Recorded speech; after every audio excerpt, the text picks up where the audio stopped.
আসসালামু আলাইকুম, কেমন আছেন সবাই? একটা নতুন ভিডিওতে আপনাদের সকলকে স্বাগত জানাই। আপনারা তো জানেন যে আমরা হায়দ্রাবাদে থাকি। এখানে আমরা যেই ফ্ল্যাটটাই থাকি সেটা হচ্ছে রেন্টেড ফ্ল্যাট। তো চলুন সেই ফ্ল্যাটটারই একটা হোম ট্যুর ভিডিও আপনাদের সঙ্গে শেয়ার করা যাক। এটা হলো আমাদের ফ্ল্যাটের বাইরের সিঁড়িটা, আর এই যে হলো আমাদের এন্ট্রি গেট। চলুন ভিতরে যাই। Welcome home. এটা হলো মেন এন্ট্রি গেটটা, আর এন্ট্রি গেট থেকে ঢুকেই বাঁ সাইডে শু র্যাকটা রাখা আছে। এটা পুরোটাই হচ্ছে শু র্যাক, জুতো রাখি এতে। আর এখানে এই ফটো ফ্রেমটা দেখছেন, দেওয়ালে টাঙানো ছিল, আর রিজওয়ান বল মেরে পুরোটাই ভেঙে দিয়েছে। কিভাবে ভেঙেছে দেখুন, পুরো গুঁড়ো গুঁড়ো হয়ে গেছে। সন্ধ্যার টাইম, বাইরের ওয়েদারটাও খুব ভালো দেখাচ্ছে। আর এখানে একটা ছোট্ট শোকেস রাখা আছে, একটু ফুল দিয়ে ডেকোরেশন আছে। তার পাশেই হলো এখানে আমাদের ডাইনিং টেবিলটা রাখা আছে। ডাইনিং টেবিলের পাশেই এখানে আমাদের ফ্রিজ, আর ফ্রিজের ঠিক উপর দিকটায় একটা ঘড়ি আর আমাদের টিভিটা। তো এন্ট্রি গেটের এই সাইড থেকে দেখলে ওই যে সামনে আমাদের কিচেন, আর ওদিকে আছে এটা টয়লেট, আর ওটা হচ্ছে আমাদের সেকেন্ড বেডরুম, আর এদিকে রয়েছে ফার্স্ট বেডরুম। ওভারঅল এটা আমাদের হল। এখানে একটা সোফা আছে। তো চলুন আগে ফার্স্ট বেডরুমটা দেখাই।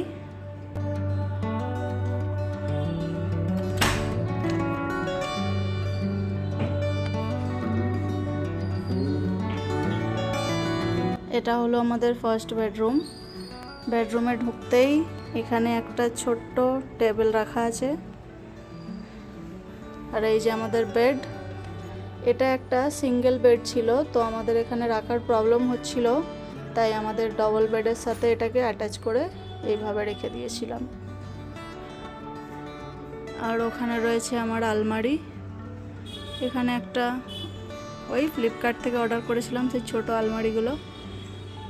আর এটা তো আপনারা সবাই জানেন, আমাদের বাঙালিদের ঘরের কোণে এরকম একটা চেয়ার সব ঘরেই থাকে, যেখানে আমরা বসি না, কিন্তু আমরা সামান রাখি ওতে। আর এদিকটায় আছে একটা আয়না, ওখানে চিরুনি রাখার একটা স্ট্যান্ড, আর এখানে এগুলো সব সেলফ করা আছে, ভিতরে অনেক সামান আছে। তো সামানগুলো যখন দেখা যায় খারাপ লাগে, তাই জন্য আমি পর্দা টাঙিয়ে দিয়েছিলাম।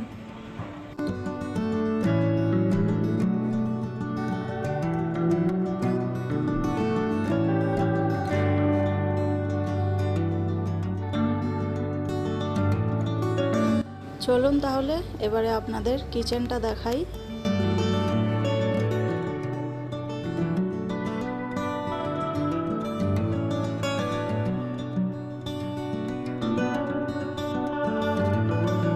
এই যে এটা হলো আমার ছোট্ট কিচেন। ঢুকতেই বাঁদিকে আছে একটা বেসিন, আর এই যে উপরে বাসন রাখার র্যাকটা। কয়েকদিন ধরে এই নলটার প্রচুর প্রবলেম হচ্ছিল জানেন, তাই অনবরত এরকম টিপ টিপ করে পানি পড়েই চলেছিল। আর এই দিকে রাখা রয়েছে আমার গ্যাসের ওভেনটা, আর এদিকটায় রাখা রয়েছে রেগুলার ইউজ করার মশলাপাতি। আর নিচেটায় রাখা আছে আটা, ময়দা, মুড়ির এইসবের ডাব্বা, আর এদিকটায় রাখা আছে চালের ডাব্বা, আর এখানে একটা এক্সট্রা সিলিন্ডার। আর আমরা এখানে কিনা পানি খাই, তাই কিনা পানির বোতল রাখা রয়েছে। চলুন এবার সেকেন্ড বেডরুমটা দেখাই। টয়লেটটা আমি আর দেখালাম না, ওটা একটু অ্যাভয়েড করলাম। তো এই যে আমাদের সেকেন্ড বেডরুম, এই রুমটায় আমার বড় ছেলে থাকে। রুমে ঢুকতেই বাঁদিকে একটা সেলাই মেশিন রাখা আছে আমার, তার উপরে ওই যে একটা তাক করা ছিল, তাতে সেলাইয়ের সমস্ত জিনিস রাখি আমি। আর এই কোণটাতে ওয়াশিং মেশিন রাখা আছে, মেশিনটা আমি চালিয়েছিলাম, এখন জামা কাপড় কাচা হচ্ছে। এই রুমটাতে জামা কাপড় শুকোতে দেওয়ার জন্য কয়েকটা দড়িও টাঙিয়েছিলাম। আমাদের বিল্ডিংয়ে ছাদ নিয়ে অনেক ঝামেলা হয়, তাই ছাদে জামা কাপড় শুকোতে দিতে পারি না, এই ঘরের মধ্যেই জামা কাপড় শুকোতে হয়। আর সন্ধ্যার সময় বাইরের ভিউটা কত সুন্দর লাগছে দেখুন।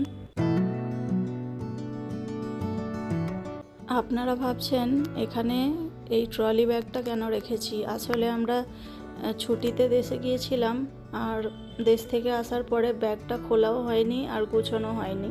আর সেটার একটা কারণও আছে। এই যে এখানে একটা বেড, আর এদিকটায় সমস্ত ঘরে পরার জামা কাপড়গুলো এইভাবে গুছিয়ে রেখেছি। রুমটা একটু মেসি হয়ে আছে, কিছু মনে করবেন না। আসলে আমরা এই ঘরটাতে আর কয়েকদিন আছি। আসলে আমরা অন্য জায়গায় শিফট হচ্ছি, তো পরের ভিডিওতে আপনারা সবটা জানতে পারবেন। আর ওভারঅল এই হোম ট্যুর ভিডিওটা আপনাদের কেমন লাগলো আমাকে অবশ্যই জানাবেন। আজকের ভিডিও এখানেই শেষ করলাম। সকলে ভালো থাকবেন, সুস্থ থাকবেন।